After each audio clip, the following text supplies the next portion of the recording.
Hi everyone, Comic Reviewer here, this time reviewing on Pokemon Brilliant Diamond and Shining Pearl. Now, as you know, Pokemon Brilliant Diamond and Shining Pearl are 2021 remakes of the 2006 Nintendo DS game, Pokemon Diamond and Pearl. And I think we all remember what Diamond and Pearl were. They were a game that came out in 2007. Well, in 2006, it came out in Japan, making it the first of the main series to be released on the DS platform. And keep in mind, yeah, eventually we would get a Diamond and Pearl remake. Well, we did have, Fire Red, Leaf Green, Heart Gold, Soul Silver, and Omega Diamond and Alpha Sapphire. I think Diamond and Pearl was gonna happen sooner or later. And the game was also developed by El Kerr, which were pretty much the developers for most of the game. And I think what I give the team credit is that it goes back to sort of old school sprite style and having that cute little super deformed look. And throughout it, it's almost the same like Diamond and Pearl, where you basically set forth on your Pokemon adventure by Professor Rowan, and you pretty much choose from Chimchar, Piplup, as well as Turtwig, and journey out in Sinnoh to beat 8 gym leaders, capture all the Pokemon, as well as battle Team Galactic. And I know there are some features that did get changed, like, the underground being replaced with the extended ground underground. Also, the Power Park being replaced with the Reminiscence Park. Also, the sort of global trade station, which I think we all remember seeing on the Pokemon website and showing off to our friends that our Pokemon were on the webpage, was replaced with the Global Wonder Trade. And throughout it, it's basically almost the same like Diamond and Pearl, where you battle all 8 gym leaders to get their badges.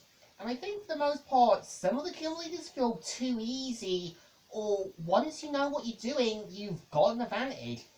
The problem is, I think Brilliant Diamond and Shining Pearl, I think kind of butchered Fatina the worst. Again, what made the Diamond and Pearl game work was that Fatina was kind of like this dangerous force, and one of her ghost Pokemon, which was Miss Malice's other evolution, packed quite a punch. So you had to be really switched on just to fight her.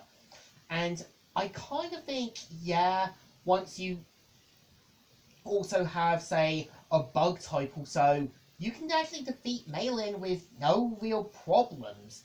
And also, Crash Away can put up a fair fight, but I think if you've got a grass Pokemon or electric type, you've got a bit of an advantage at some points. And I think, still having Team Galactic made sense, because Jupiter, Saturn, and as well as Mars are meant to be devoted followers to Cyrus, the leader of Team Galactic. And the way I always saw Cyrus in the game was meant to be a message, a moral, and a cautionary tale about how sometimes people want to create a perfect world, but never realise that there are going to be flaws and problems everywhere. And I think for the most part, I think still going back on the old style does work, because I think, I do give Sword and Shield, as well as,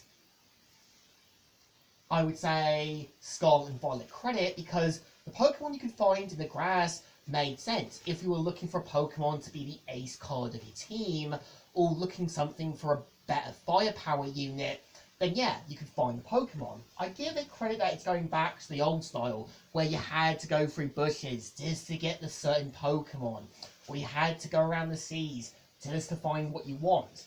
And they do also change some of the HM moves, which you can't use anymore. And certain wild Pokemon can use them to help you get around. Like, Bidoof using Rock Smash, and Cut, Staraptor knowing flying defog, real also using stealth, rock, also rock climb, surf, and waterfall. So I can kind of see where they're using it for more like the Pokemon pack mule trope. And I think for the most part, I do kind of give Diamond and Pearl's remakes credit that it knows what it needs to do to keep things close to the original. But I think, given the fact if you know the type advantages, and keep in mind, yeah, it doesn't change too much it still feels like there is some good ideas. And I think, yeah, like I said, I give it credit that it is going back to the old style of the DS games as well as the original ones. And I can understand, yeah, doing the super deformed look made perfect sense. As it was saying, remember this, remember that. Hey, do you remember when those Pokemon games didn't have the realistic character animation? And remember when you could go into tall grasses? But I think to me, Brawling Diamond and Shining Pearl is an okay-ish game. It's not going massive, but it knows what it needs to do. And unlike new Pokemon Snap, it actually does things a little better and fixes itself. So I think this one definitely deserves a thumbs in the middle. It's kind of okay, kind of alright, but at least doing it with some good intentions. So, Comic Reviewer here, signing out.